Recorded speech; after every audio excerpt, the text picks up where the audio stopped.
दोस्तों ये हमारे ऑपरेटिंग सिस्टम के क्वेश्चंस की सीरीज का पहला पार्ट है। यदि आप किसी और सब्जेक्ट के क्वेश्चन सीरीज को भी देखना चाहते हैं तो आप चैनल पे जाके देख सकते हैं। इसमें पहला क्वेश्चन है कॉन्टेक्स्ट स्विचिंग इन्वॉल्व्स। दोस्तों अगर हम कॉन्टेक्स्ट स्विचिंग की बात करें तो कॉन्टेक्स्ट स्विचिंग का मतलब क्या होता है, क्या है कि अगर हमारे पास एक प्रोसेस है P1 जो एग्जीक्यूट हो रहा है, राइट, जिसको CPU मिला हुआ है, और अगर हमारे पास एक और P2 प्रोसेस आता है, वो हाई प्रायोरिटी का प्रोसेस है जिसको एग्जीक्यूट होना ही होना है। आप ऐसे भी बोल सकते हैं कि सिस्टम कॉल है। तो होगा क्या, ये P1 की जो स्टेट होगी वो सेव हो जाएगी जहाँ से भी वो या जिस भी स्टेट तक वो एग्जीक्यूट हुआ हो। होता है कि हर प्रोसेस के बाद एक पीसीबी होती है, प्रोसेस कंट्रोल ब्लॉक। P1 के पास भी होगा, P2 के पास भी होगा।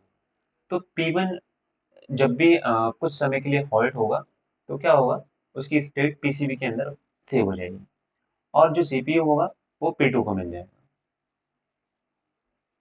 तो कॉन्टेक्स्ट स्विचिंग का मतलब ये होता है saving and loading the state of a process. Switching between user and kernel modes ये भी नहीं होता है।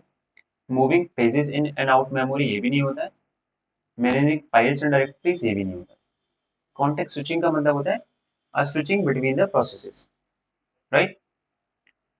नेक्स्ट क्वेश्चन है in an operating system what is the term for the mechanism that ensures that two or more processes do not access shared resources at the same time।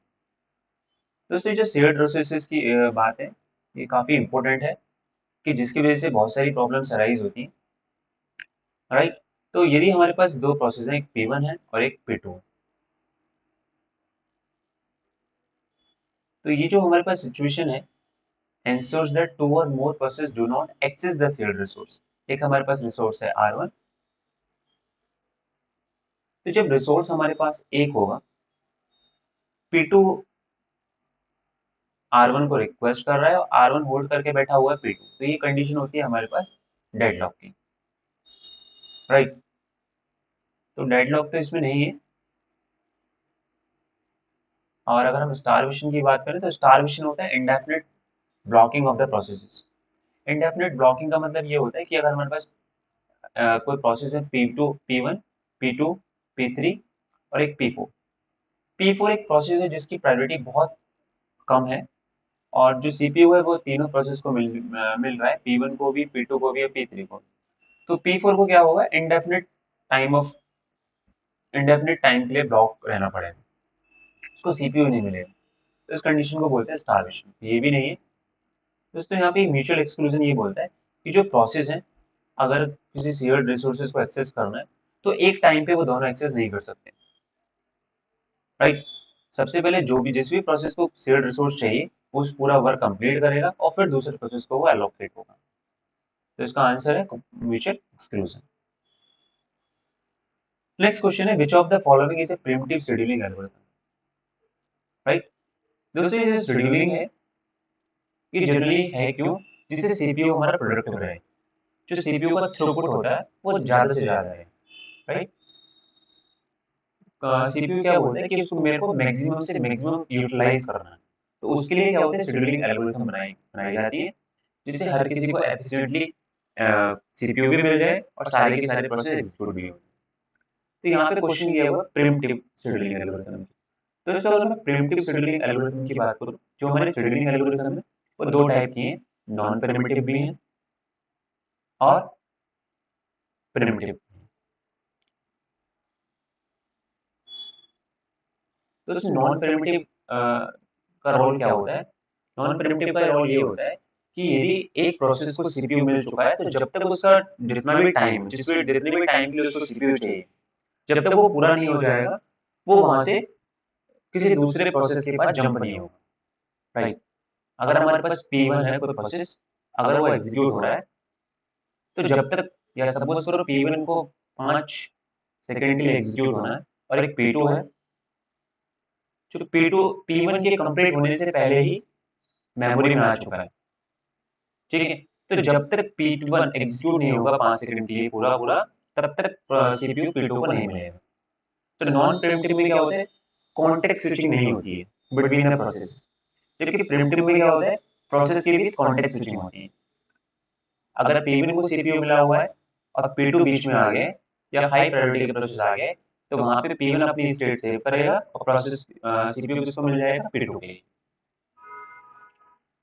तो दोस्तों यहाँ पे हमारे पास जो शेड्यूलिंग एल्गोरिथम होती है, ये सिर्फ 4 ही नहीं होती है, और भी होती है multi level queue scheduling, multi level feedback queue scheduling, right. तो कुछ हमारे पास प्रिमिटिव है, कुछ नॉन प्रिमिटिव है। तो यहाँ पे अगर बात करें फर्स्ट कम फर्स्ट सर्व, ये कंप्लीटली नॉन प्रिमिटिव है, राइट। अगर हम एसडीएफ की बात करें तो ये दोस्तों नॉन प्रिमिटिव भी है और प्रिमिटिव भी है। और अगर प्रायोरिटी शेड्यूलिंग की बात करें तो दोस्तों ये भी हमारे पास है नॉन प्रिमिटिव और प्रिमिटिव। और यहाँ पे अगर राउंड रॉबिन की बात करें तो ये कंप्लीटली प्रिमिटिव शेड्यूलिंग एल्गोरिथम। क्यों है? क्योंकि यहाँ पे हर प्रोसेस के लिए एक टाइम पॉइंटर बना दिया गया है, टाइम पॉइंटर, कि अगर किसी प्रोसेस को 2 मिलीसेकंड मिलना है तो उस प्रोसेस को 2 मिलीसेकंड ही मिलेंगे। उसके बाद 2 मिलीसेकंड चाहे वो प्रोसेस कंप्लीट हुआ हो या ना हुआ हो, वो सीपीयू दूसरे प्रोसेस को मिल जाएगा, राइट। ऐसे ही हमारे पास अगर P3 प्रोसेस है, या सपोज करो हमारे पास 3 प्रोसेस हैं, P1, P2 और P3। P1 को चाहिए 5 सेकंड, P2 को 7 और P3 को चाहिए 9 सेकंड्स। तो अगर हमने टाइम क्वांटम 2 सेकंड्स का लगाया हुआ है, तो P1 को 2 सेकंड मिलेंगे। उसके बाद P1 स्विच हो जाएगा, सीपीयू स्विच होगा, किसके पास जाएगा, P2 के पास, P2 को 2 सेकंड के लिए मिलेगा। फिर स्विच होगा P3 के पास, उसको 2 सेकंड के लिए मिलेगा। फिर वापस P1 के पास आएगा। तो इस तरीके से हमारे पास राउंड रॉबिन क्या होती है, एक primitive type of scheduling algorithm. इसका करेक्ट आंसर है राउंड रॉबिन। नेक्स्ट है which of the following is not a type of real time operating system. दोस्तों अगर हम ऑपरेटिंग सिस्टम की बात करें रियल टाइम स्पेस में, तो रियल टाइम से जैसे नाम से पता लग रहा है, परफेक्टली टाइम मैच होना चाहिए, राइट। ये हमें जरूरत कहाँ होती है, आप देखते होंगे एयर ट्रैफिक कंट्रोल के लिए। अगर हमें एयर ट्रैफिक कंट्रोल करना है, अदरवाइज अगर ऐसा नहीं होगा तो क्या होगा, प्लेन्स आपस में कोलाइड हो जाएंगे। इस वजह से क्या होता है, रियल टाइम ऑपरेटिंग सिस्टम बनाएंगे जिसमें टाइमिंग बहुत इंपॉर्टेंट है। और मिसाइल मिसाइल लॉन्चिंग में, राइट, जब भी मिसाइल लॉन्च करनी होती है, ये बहुत इंपॉर्टेंट है। तो उससे रियल टाइम ऑपरेटिंग सिस्टम जो होते हैं, इसकी दो कैटेगरी होती है जो रियल टाइम ऑपरेटिंग सिस्टम है। एक तो होते हैं हमारे पास हार्ड, एक होते हैं सॉफ्ट। तो जो हार्ड होते हैं उसमें टाइम की कोई फ्लेक्सिबिलिटी नहीं होती, जितना टाइम एग्जैक्टली दिया हुआ उतना ही टाइम में वो काम होना चाहिए। और सॉफ्ट में कुछ फ्लेक्सिबिलिटी दे दी गई है, ओके। और यहाँ पे अगर हम ऑप्शन की बात करें तो which is not a type, so hard yes, soft is, तो इसका करेक्ट आंसर है हाइब्रिड। हाइब्रिड टाइप का कोई भी ऑपरेटिंग सिस्टम नहीं होता, ओके। नेक्स्ट क्वेश्चन देखते हैं, what is the main purpose of swapping in an operating system. तो जो स्वैपिंग का जो कॉन्सेप्ट है वो एफिशिएंटली मेमोरी को यूज करने के लिए है, जिससे मेमोरी का एफिशिएंटली यूज हो सके। आप जानते होंगे जो ऑपरेटिंग सिस्टम का एक और फंक्शन होता है, पर्पस होता है मेमोरी मैनेजमेंट, राइट, मेमोरी को मैनेज करना। अब मेमोरी मैनेजमेंट की हमारे पास बहुत सारी टेक्निक है, उसमें एक हमारे पास स्वैपिंग। स्वैपिंग में होता है क्या है कि सपोज हमारे पास एक सीपीयू है और यहाँ पे हमारे पास एक मेन मेमोरी है, मतलब रैम, उसको आप फिजिकल मेमोरी भी बोलते हैं, ठीक है, रैम और फिजिकल मेमोरी। एक है हमारे पास हार्ड डिस्क जिसको हम वर्चुअल मेमोरी भी बोलते हैं। तो होता है कि मेमोरी तो हमारे पास बहुत लिमिटेड है, तो सीपीयू को, तो यहाँ पे कुछ प्रोसेस रखे हुए भी हैं। तो होता है कि सीपीयू को जो प्रोसेस हमें जल्दी जल्दी चाहिए, ठीक है, जिसपे ज्यादा वर्क करना है, तो सीपीयू क्या चाहता है कि मुझे जल्दी जल्दी उनकी अवेलेबिलिटी होती रहे। हालांकि पेज टेबल भी होती है, वो पेज टेबल से भी मैप कर सकता है, जिसको एफिशिएंटली वो मिलते रहे पेजेस। लेकिन इसके बावजूद भी यहाँ पे हमारे पास मेमोरी इतनी नहीं है कि हम सारे के सारे प्रोसेस को एक साथ लेके आ सकें। तो होता है कि जिस प्रोसेस की जरूरत नहीं है, या ना के बराबर, या अभी जरूरत नहीं होने वाली है, तो उसको हम क्या करते हैं, स्वैप आउट कर देते हैं। और जब हमें जरूरत पड़ती है तब हम वापस स्वैप इन कर लेते हैं, किसके अंदर, रैम के अंदर। तो जो स्वैपिंग का कंसेप्ट चलता है वो रैम मतलब प्राइमरी मेमोरी और हार्ड डिस्क के बीच चलता है, ओके। जिससे कि हम जो रैम है या प्राइमरी मेमोरी है उसको एफिशिएंटली यूज कर सकते हैं। आप देखते भी होंगे यदि हमारे पास मेमोरी मोबाइल फोन भी अगर लें, अगर मेमोरी का साइज इंक्रीज हो गया तो उसकी कॉस्ट बढ़ जाती है, राइट। और मैं आपको आपको एक और चीज बता देता हूँ, जो सबसे फास्टेस्ट मेमोरी होती है वो होती है रजिस्टर्स, और सबसे ज्यादा कॉस्टली। और एक और चीज, सबसे कम डेटा वो स्टोर करती है, राइट। रजिस्टर में क्या होता है, फ्लिप फ्लॉप्स होते हैं जो कि 1 बिट स्टोरेज करते हैं। रजिस्टर्स को कैसे बनाया गया है, a collection of the flip flops, और ये होते किसके पास है, सीपीयू के अंदर। सीपीयू का मतलब है प्रोसेसर। तो जब भी मैं सीपीयू की बात करूंगा, मेरा कहने का सेंस होगा सिर्फ प्रोसेसर, जो हमारे पास स्मॉल चिप होती है। मैं कंप्लीट सीपीयू की बात नहीं कर रहा हूँ जिसके अंदर हमारे पास हार्ड डिस्क भी है और हमारे पास मदरबोर्ड में काफी सारी चीजें लगी हुई हैं, मैं उसकी बात नहीं कर रहा, मैं सिर्फ स्मॉल चिप की बात कर रहा हूँ, राइट। तो यहाँ पे ऑप्शन है to free up main memory, okay, देख लेते हैं यहाँ भी कुछ तक ठीक है। To move processes in and out of memory, ये भी ठीक है। To provide additional memory, to allocate CPU time to process. तो जो यहाँ पे पूछे कि मेन पर्पस, तो सबसे मेन प्रोसेस वो यही है, सबसे मेन, कि to move processes in and out of the memory, right. Next question है, which of the following is an example of a spooling device. तो ये जो स्पूलिंग डिवाइस है ये क्यों बनाई गई है, ये जरूरत क्या है और इसका मतलब क्या है। अब यदि हमारे पास कई सारे सिस्टम है, राइट, 3 पीसीज हैं, लैपटॉप्स हैं, और हमें डिस्ट्रीब्यूटेड नेटवर्क के द्वारा एक प्रिंटर को कनेक्ट किया हुआ है, ठीक है, तीनों से। तो होगा कि ये तीनों पीसी, तीनों कंप्यूटर्स एक साथ कमांड भेजते हैं प्रिंट करने के लिए। तो प्रिंटर क्या करता है, उनको एक क्यू में लगा लेता है। उसके पास क्या होती है, क्यू होती है, क्योंकि प्रिंटर तीनों को एक साथ तो कमांड नहीं दे सकता, प्रिंट नहीं कर सकता, तो उसके पास क्यू होती है, तो क्यू में लगा लेता है। जैसे ही वो फ्री होता है तो वहां पे वो प्रिंटिंग की कमांड को एग्जीक्यूट कर देता है, राइट। तो यहाँ पे जो करेक्ट ऑप्शन है वो है प्रिंटर। ये प्रिंटर क्या है, हमारा स्पूलर।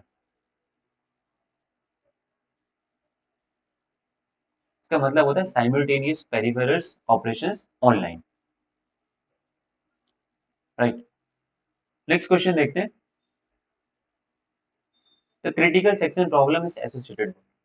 दोस्तों जो क्रिटिकल सेक्शन है प्रॉब्लम, ये रिलेटेड होती है प्रोसेस सिंक्रोनाइजेशन से। ये जरूरत क्यों है, कि जब हमारे प्रोसेस जो होते हैं कंकरेंटली एग्जीक्यूट होते हैं,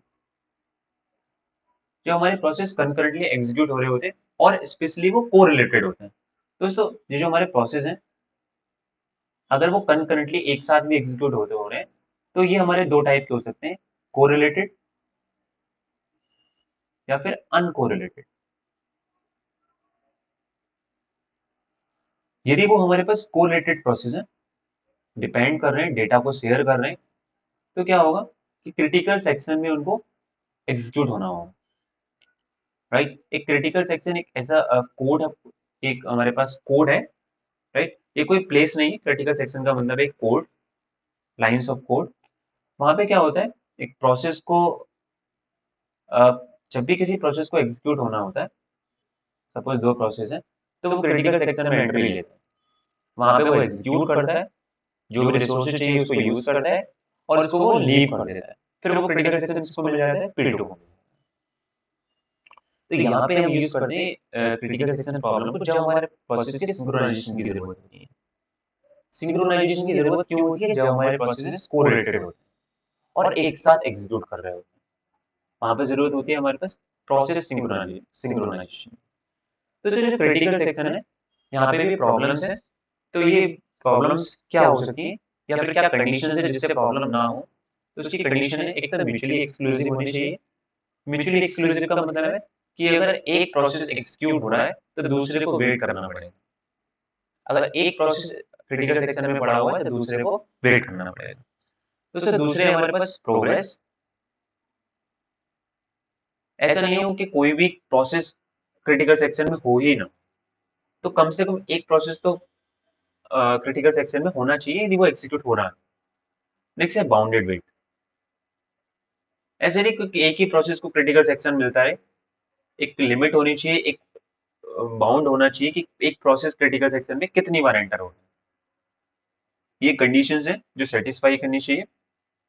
और इस प्रॉब्लम्स के बहुत सारे सॉल्यूशंस भी दिए गए हैं, प्रोड्यूसर्स कंज्यूमर प्रॉब्लम, और भी बहुत सारे सॉल्यूशंस हैं। तो यहाँ पे इतना सब डिस्कस नहीं करना है हमें। नेक्स्ट है विच शेड्यूलिंग एल्गोरिथम में कॉज स्टारवेशन। दोस्तों जो स्टारवेशन है मैंने आपको पहले भी बताया, स्टारवेशन का मतलब होता है इंडेफिनिट ब्लॉकिंग। इंडेफिनिट ब्लॉकिंग का मतलब है उस प्रोसेस को सीपीयू अलॉट ही नहीं हो रहा है, राइट। तो जनरली होता है क्या, जैसे मैंने आपको बताया राउंड रॉबिन में तो एक हर किसी को प्रोसेस को टाइम क्वांटम मिला हुआ है, तो यहाँ पे तो कभी भी स्टारवेशन नहीं होगा क्योंकि हर प्रोसेस को सीपीयू एलोकेट होगा, राइट। यहाँ पे फर्स्ट कम फर्स्ट सर्व में भी कभी ऐसा नहीं होने वाला है क्योंकि यहाँ पे भी जो पहले आएगा उसको सीपीयू मिले। तो इससे मोस्टली जो कंडीशन होती है वो होती है प्रायोरिटी क्यू में, राइट। जब भी हम प्रायोरिटी क्यू की बात करते हैं तो वहां पे ये हमारे पास प्रॉब्लम जनरेट होती है। क्यों होती है कि जब भी हमारे पास हाई प्रायोरिटी के प्रोसेस आते रहेंगे तो उनको सीपीयू एलोकेट होता रहेगा, जो लो प्रायोरिटी के प्रोसेस है वो पीछे पीछे रह जाएंगे। ओके, तो इस वजह से स्टारवेशन की कंडीशन होती है। देखिए यहाँ पे हमारे पास ऑप्शन है एसजीएफ। तो दोस्तों अगर हम एसजीएफ की बात करें तो यहाँ पे भी हमारे पास स्टारवेशन की कंडीशन पॉसिबल है। क्यों पॉसिबल है? शॉर्टेस्ट जॉब फर्स्ट का मतलब ये होता है कि जिसको बहुत कम टाइम के लिए सीपीयू चाहिए उसको सबसे पहले सीपीयू अलॉट होता है, ठीक है। सपोज करो हमारे पास P1 है, P2 है और P3। P1 को हमारे पास 5 सेकंड चाहिए और P2 को हमारे पास 3 सेकंड चाहिए और P3 को 8 सेकंड चाहिए। तो सबसे छोटा टाइम क्वांटम किसके लिए चाहिए? P2। सबसे पहले P2 को मिलेगा सीपीयू, P2 कंप्लीट होने के बाद P1 को मिलेगा। और सपोज करो एक हमारे पास P4, पहले P3 आया पर उससे उसके बाद P4, उसका टाइम क्वांटम है 2 सेकंड, तो फिर मिल जाएगा P4 के लिए। फिर एक और प्रोसेस आया P5 जिसका है 3 सेकंड, फिर उसको सीपीयू मिलेगा। तो आप यहाँ पे ये देख सकते हैं ये जो P3 प्रोसेस है उसकी ब्लॉकिंग हो गई है इंडेफिनिट, मतलब जब तक वो 8 सेकंड तक से छोटे प्रोसेस आते रहेंगे P3 को वेट ही करना पड़ेगा। तो यहाँ पे हमारे पास करेक्ट ऑप्शन है shortest job first. Okay, next question है bankers algorithm is used for. तो दोस्तों जो बैंकर्स एल्गोरिथम है हम डेडलॉक एवोइडेंस के लिए यूज करते हैं। और इसमें होता क्या है, बैंकर्स एल्गोरिथम से हम ये चेक करते हैं कि हमारे जो प्रोसेस है या कलेक्शन ऑफ प्रोसेस है वो सेफ स्टेट में है कि नहीं, राइट। एक हमारे पास सपोज करो 4 प्रोसेस हैं, तो बैंकर्स एल्गोरिथम ये चेक करता है कि जो इन प्रोसेस का सिस्टम है वो सेफ स्टेट में होगा या नहीं। इसकी दो स्टेट होंगी, या तो सेफ स्टेट या अनसेफ स्टेट, राइट। वो सेफ स्टेट में है या नहीं। अगर वो सेफ स्टेट में होगा तभी वो उसको आगे एग्जीक्यूट करने के लिए प्रोसीड करेगा। तो जो सेफ स्टेट का मतलब ये होता है कि सपोज करो कुछ हमारे पास अवेलेबल रिसोर्सेज हैं और कुछ एलोकेटेड रिसोर्सेज हैं, ओके। और कुछ हमारे पास पहले से miss maximum quantity of the resources available, maximum quantity, ठीक है। तो मैं आपको एक छोटा सा एग्जांपल लेके समझाता हूँ कि सपोज करो हमारे पास जो रिसोर्सेज हैं R1 और R2, या R1 रिसोर्स है उसकी हमारे पास 10 कॉपी अवेलेबल है, राइट। P1 को 5 कॉपी एलोकेटेड है पहले से और इसको 3 कॉपी चाहिए। एक P2 है प्रोसेस, उसको 2 कॉपीज पहले से एलोकेटेड है और उसको कितनी कॉपी चाहिए? 5 कॉपी और चाहिए या 7 कॉपी और चाहिए। तो यहाँ पे आप समझ सकते हैं कि हमारे पास 5 कॉपीज अवेलेबल। तो फिर यदि आप P2 की बात करें सबसे पहले, तो यहाँ पे दो तो एलोकेट हो चुके हैं, उसको दो अवेलेबल रिसोर्सेज, एलोकेटेड रिसोर्सेज।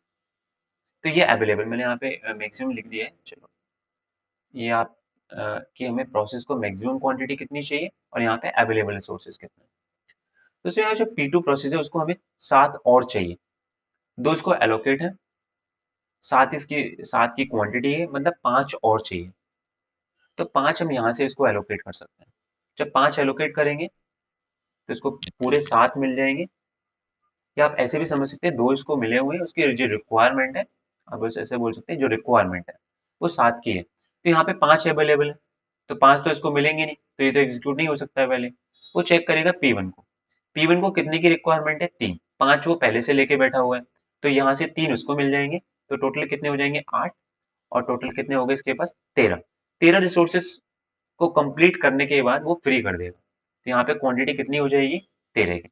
अब यहाँ पे P2 को कितने चाहिए 7, तो 7 इसको मिलने के बाद यहाँ पे फ्री हो जाएंगे हमारे पास। 7 जब यहाँ से मिलेंगे तो यहाँ बचेंगे 6, 7 और दोनों यहाँ से 9 फ्री हो गए, इसको हमारे पास टोटल रिसोर्सेज हो गए 15। तो इस तरीके से हमारे पास अगर हम P1 को पहले एग्जीक्यूट करें और फिर P2 को, तो हमारे पास जो सिस्टम होगा वो सेफ स्टेट में होगा, जिससे हम क्या कर सकते हैं डेडलॉक को अवॉइड कर सकते हैं, राइट। नेक्स्ट क्वेश्चन है which of the following memory management schemes permits the execution of a process even though it is not entirely in the memory। तो यहाँ पे मेमोरी मैनेजमेंट स्कीम्स की बात हो रही है। इसमें मैंने आपको बताया बहुत सारी मेमोरी मैनेजमेंट स्कीम्स हैं, टेक्निक्स हैं हमारे पास।